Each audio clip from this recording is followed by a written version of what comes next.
যে কোনো পরীক্ষার জন্য প্র্যাকটিস সেট রেডি করা হয়েছে। এটা practice set number 1, mini mock test. 12টা প্রশ্ন আছে পরীক্ষায়, এই ধরনের প্রশ্নগুলো আসে এবং কিভাবে সলভ করতে হয় সেটা দেখানো হচ্ছে। প্রথমে তোমরা নিজেরা ট্রাই করবে, তারপর দেখবে কিভাবে হবে। বলেছে এখানে এক সংখ্যক জিনিসের বিক্রয় মূল্য 32টি জিনিসের ক্রয় মূল্যের সমান এবং লাভের শতকরা হার 28%। তাহলে এক্স এর মান কত? লাভের শতকরা হার 28%, এখান থেকে আমরা লিখতে পারি 28/100 সমান কত? 4 7 28, 4 25 100। পার্সেন্টেজ যে কাটা হয় লাভ বা লস সিপির ওপর হয়, মানে কস্ট প্রাইসের ওপর হয়। তাহলে এখান থেকে আমরা দেখতে পারি সিপি কত হচ্ছে 25 আর 7 টাকা লাভ হয়েছে, তাহলে এসপি কত হবে 32। এবার দেখো প্রথম থেকে রেশিও তৈরি করবো। এক্সটি জিনিসের বিক্রয় মূল্য মানে x into SP equal to কি হবে? যে 32টি জিনিসের ক্রয় মূল্য মানে 32 ইন্টু সিপি। তাহলে এখান থেকে আমরা এসপি আর সিপি রেশিও করলে কি হবে? এসপি বাই সিপি সমান 32/x। এবার দেখো আমার হিসাবে এখানে কত বেরাচ্ছে? এসপিটা হচ্ছে 32 আর সিপি হচ্ছে এক্স।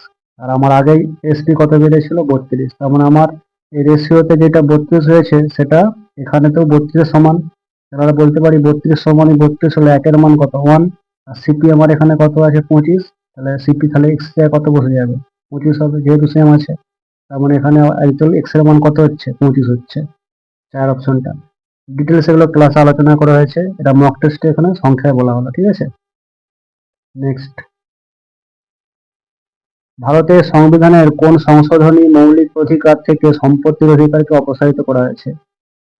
মৌলিক অধিকার থেকে আমার যে অ্যামেন্ডমেন্ট গুলো হয় সেখানে বাদ দেওয়া হয়েছে সম্পত্তি অধিকারটাকে বাদ দেওয়া হয়েছে। কত নম্বর? না 44তম যে সংশোধন হয়েছিল। কত সালে? 1978 সালে 44তম সংশোধনে এই সম্পত্তি অধিকারকে মৌলিক অধিকার থেকে বাদ দেওয়া হয়েছে। ঠিক আছে, অপশন 2।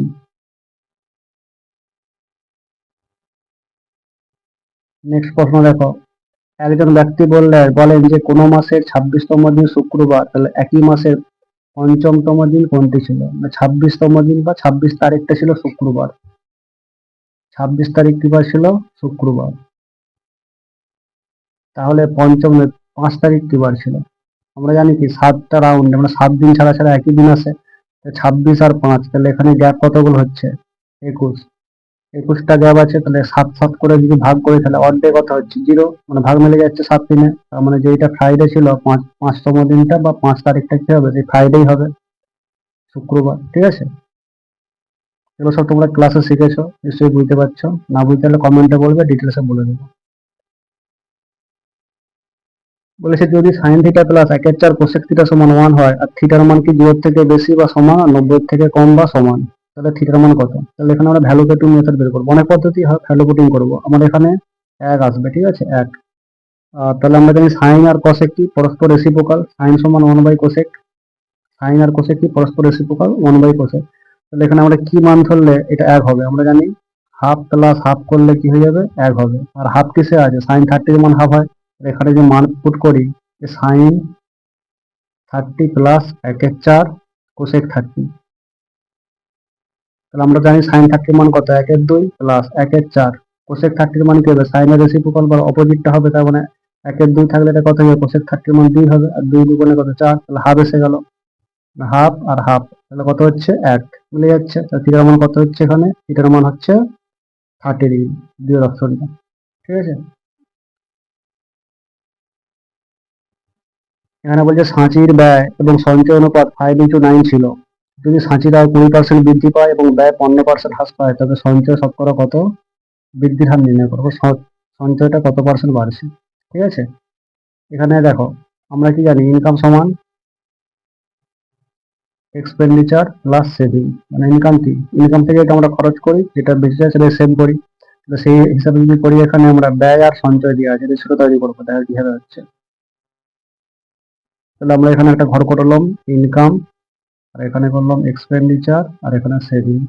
যখনই পার্সেন্টেজ কাটার ব্যাপার থাকবে সবগুলোকে আমরা 100 দিয়ে গুণ করবো, মানে উপর থেকে তুলে ধ্রুবকটা 100 ধরে নেবো। ঠিক আছে, তাহলে সাঁচির ব্যয় কত হলো? এখানে 5 ছিল, তাহলে এখন 500 করলাম। আর এখানে সঞ্চয় ছিল 9, মানে 900 করলাম। তাহলে ওর হিসাব অনুযায়ী ইনকাম কত হচ্ছে? 900 আর 500 1400 ছিল। এটা বোঝা গেল নিশ্চয়ই। তারপর দেখো এবার কি বলেছে? সাঁচির আয় 20% বৃদ্ধি পেয়েছে। 1400 20%, পার্সেন্ট মুখে কাটতে গেলে কি 10%, 5%, 1%, এই 3টা পার্সেন্ট দিয়ে কাটতে হয়, তো সেই মাল্টিপল করে বের করতে হয়। এখানে আমরা যে 10% বের করি, 1400 10% কত, 140, 20% মানে তার ডবল হবে, 140 ডবল 280, 280 কি হয়ে গেল, বেড়েছে। তাহলে এখন কত হয়ে যাচ্ছে, 0.61, ঠিক আছে।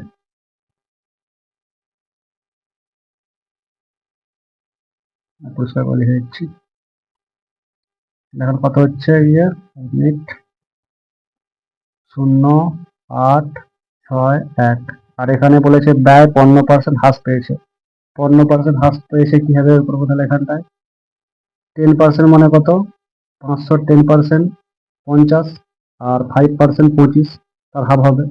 এখানে 50 আর 25 মানে 75, এই 75 কি হলো, কমেছে, এটা বেড়েছিল যোগ, এটা কমেছে বিয়োগ, ঠিক আছে। তাহলে 500 থেকে 75 বাদ দিলে কত হচ্ছে, 425, বোঝা গেল। তাহলে সেভিং কত হবে, সেভিংটা কি হবে, ইনকাম থেকে এক্সপেন্ডিচারটা যদি বাদ দিয়ে দেয় সেটি আমাদের সেভিং হবে। তাহলে বাদ দিলে কত হচ্ছে, 5 আছে 10 মিনিটে, 5 হাতে 1 দিকে 3 আর এদিকে 5, আর এইদিকে কত হচ্ছে, 4 আছে 16 মানে 1250। এটা মোবাইলে করা আছে, জায়গাটা শর্ট একটু দেখো। 900 থেকে 900 ছিল আর হয়ে গেছে কত, 1255। তাহলে কতটা আমাদের মানে শতকরা বৃদ্ধি বের করতে লাগে, নর্মালি কত বাড়ছে দেখবো। 900 থেকে 1255 মানে কত বাড়ছে, 355। তাহলে 355 টাকা বাড়ছে, কত উপরে, 900-তে। 100-তে কত, শূন্য কেটে গেল, তো 355/9, 355-কে 9 দিয়ে ভাগ করবো, তাহলে কত হচ্ছে, 9 3 27, এদিকে 8 85, 9 9 81।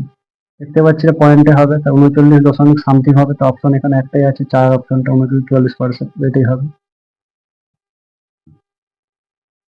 নেক্সট দেখো, গ্যালিলিওর পতনশীল বস্তু সংক্রান্ত সূত্রের অপর নাম কি। তাহলে আমরা যে নিউটনের প্রথম সূত্রটা জানি, সেই সূত্রটাকে কি বলা হয়, ল অফ ইনার্সিয়া বা গ্যালিলিওর সূত্র বলা হয়, ঠিক আছে। তাহলে নিউটনের প্রথম গতিসূত্রকে বলা হয়। এই সূত্র ছিল, বাইরে থেকে প্রযুক্ত বল দ্বারা অবস্থা পরিবর্তনে বাধ্য না হলে স্থির বস্তু চিরকাল স্থির থাকে এবং সচল বস্তু সমগতিতে চলতে থাকে, ঠিক আছে। তাহলে এখানে প্রথম সূত্র হলো অ্যান্সার। অক্সিজেনের 1 মোল উপস্থিত অণু সংখ্যা কত। অক্সিজেনের যে আণবিক ভর সেটা কত, সেটাই 1 মোলের সমান, এবং আমরা জানি কি 1 মোল যে কোনো মৌলের কি হয়, অণুর সংখ্যা হয় 6.022 ইন্টু 10⁻23। আর যদি আমরা আয়তন বের করতে চাই, কত হয়, 1 মোলে কত থাকে, 22.4 লিটার, ঠিক আছে। 1 মোল সমস্ত মৌলের কি হয়, অণুর সংখ্যা সেম, একের অপশনটা অ্যাভোগাড্রো সংখ্যা বলা হয়, তোমরা সবাই জানো। আচ্ছা, এবার অক্সিজেন আছে O2, আণবিক ভর যদি বের করতে হয় কি করতে হয়, অক্সিজেনের ভর কত, আণবিক ভর, অক্সিজেন আণবিক ভর হচ্ছে যে 16, আর এখানে 2 আছে মানে 32 গ্রাম অণু মানে 1 মোল, ঠিক আছে। আর এখানে আণবিক ভর গ্রাম হবে, 32 গ্রাম মানে 1 মোল, আর 1 মোল মানে কি গ্রাম অণু। নেক্সট প্রশ্ন দেখো, নিম্নলিখিত কোন স্থলে অলকানন্দা নদী ভাগীরথী নদীতে মিলিত হয়েছে। তাহলে অলকানন্দাটা ভাগীরথীর সাথে মিলিত হয়েছে কোথায়, উত্তরাখণ্ড রাজ্যের দেবপ্রয়াগে। কোথায় হবে, দেবপ্রয়াগ, 1 নম্বর অপশন। নেক্সট, শ্লোক বলে, কোন কোন জুতো হয় স্লিপার আর কোন কোন স্লিপার হয় মোজা, সকল মোজা হয় চটি। তাহলে এখানে কোন কোন মানে সাম জুতো হয় স্লিপার। কিভাবে ছবিটি ভ্যান চিত্র আঁকবো আমরা, সামের ছবি এরকম, তাহলে এটা হচ্ছে যে জুতো, আর এটা কি হচ্ছে স্লিপার। আবার কেউ কোন কোন স্লিপার হয় মোজা, তাহলে এখানে আমরা স্লিপারের কিছু অংশটা আবার কি হবে, মোজা। আবার সকল মোজা হয় চটি, পুরো মোজাটাই কি, মোজার পুরো অংশটা কি হয়ে গেল, চটি, তো এটা বাইরে।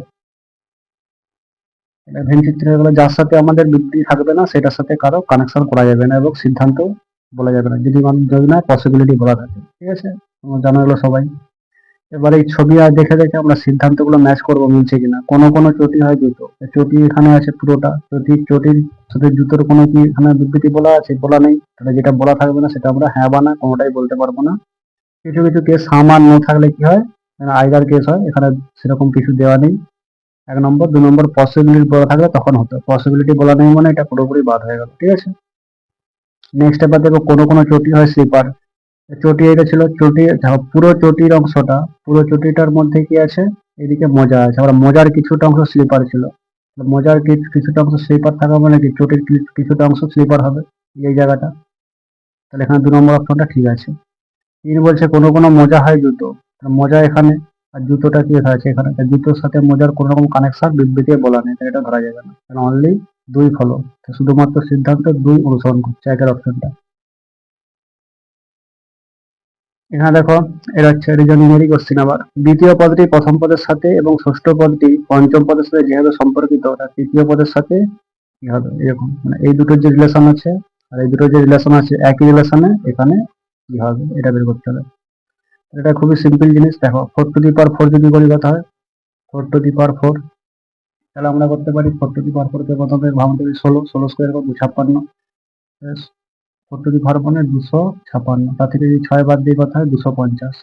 এমনি 6 টু দি পাওয়ার 4 কত হবে, 6 টু দি পাওয়ার 4 যদি করি আমরা কত হচ্ছে 6 স্কোয়ার করলাম 36 আর 36 স্কোয়ার মানে 1296, 1200, তার থেকে 6 বাদ দিয়ে কথা হয় 1290, তারপর বুঝতে পারছি পাওয়ার 4 করে তার থেকে 6 বিয়োগ, তাহলে এখানে এটা যদি করি 5 টু দি পাওয়ার 5 বিয়োগ 5 টু দি পাওয়ার 5 কিভাবে করবো 5 স্কোয়ার করবো তার স্কোয়ার করবো 5 স্কোয়ার 25, 25 স্কোয়ার করে 625, তার থেকে 6 বাদ দেবো, ঠিক আছে 619 হবে, তাহলে এটার অপশনটা 619। নেক্সট বার্ষিক 10% হারে 6 মাস চক্রবৃদ্ধি অর্ধবার্ষিক হারে হলে 21,000 টাকার সুদ কত হবে চক্রবৃদ্ধি সুদ। আচ্ছা 6 মাস ছাড়া ছাড়া দিচ্ছে এবং অর্ধবার্ষিক হারে 6 মাসে হবে, অর্ধবার্ষিক মানে কি হাফ হয়ে যাবে, হাফ মানে কি যে সুদের হারটা কি হয়ে যাবে হাফ, আর টাইম পিরিয়ডটা যদি বছর হয় সেটাও দুবার হবে, মানে বছরে দুবার পাবে এবং সুদের হারটা 5% হয়ে যাবে। 6 মাস চক্রবৃদ্ধি 6 মাস মানে কি অর্ধবার্ষিক হারে তাহলে একবারই পাবে 21,000 টাকার কত পার্সেন্ট 5%, 10% কত হয় 21,000 টাকা 2100, আর যদি মানে 10% করে 2100 হয় 10% হাফ কত হবে 2100 হাফ কত হয় 1050, 1050, ঠিক আছে মুখে মুখে করতে হবে এটা ভারবালি। 6 মাস যদি 1 বছর বলতো তাহলে কি হতো দুবারের কেস হতো, মানে দুবার কাটা হতো, যদি এটা 2 বছর হতো তার মানে 4 বার হতো, মানে বছরে দুবার করে হবে অর্ধবার্ষিক বলা আছে, আর সুদের হারটা হাফ হয়ে যাবে, ঠিক আছে। নেক্সট কোশ্চেন, একটি গাড়ি শহর এ থেকে শহর বি পর্যন্ত 84 কিমি/ঘন্টা গতিবেগে যায় এবং শহর বি থেকে শহর এতে 56 কিমি/ঘন্টা গতিবেগে ভ্রমণ করে, গড় গতিবেগ কত। গড় গতিবেগের সূত্র কি, দেখো গড় গতিবেগের সূত্র হচ্ছে 2ab/a+b, ঠিক আছে 2ab মানে ab মানে হচ্ছে গতিবেগ গুলো, তাহলে এই সূত্রে বসালে কি হবে 2 ইন্টু 84 ইন্টু 56 আর a+b মানে দুটো যোগ 6 4 10 0 7 1 5 1 8 14 140, কাটাকাটি করবো 14 দিয়ে যাচ্ছে কাটাকাটি, ঠিক আছে 14 10 140 আর 14 এই 12 টাকাই কাটি 6 14 84, এবার গুণ করলে আর 10 মানে কাটাকাটি দরকার নেই, এক ঘর পর দশমিকটা বসবে ডান দিক থেকে, 6 দুগুণে কত 12 আর 12 আর 56 গুণ করবো, 6 12 72 2 হাতে 7 12 5 7 7 আর 7 মানে 67, 10 শূন্য থাকার জন্য 67.2, কোন অপশনটা হচ্ছে 3 অপশনটা, বুঝা গেল। তো এই ছিল প্রথম মক টেস্ট, এগুলোকে পরীক্ষায় পড়া কোশ্চেন প্রিভিয়াস ইয়ার, এই ধরনের কোশ্চেন গুলো পরীক্ষা করলে কিভাবে তাড়াতাড়ি করবে সেটা দেখানো হলো, ঠিক আছে। এগুলো ডিটেলস কনসেপ্ট ক্লাসে বলা হয়েছে, এটা মক টেস্টের জন্য সব সংক্ষেপে বলা হলো।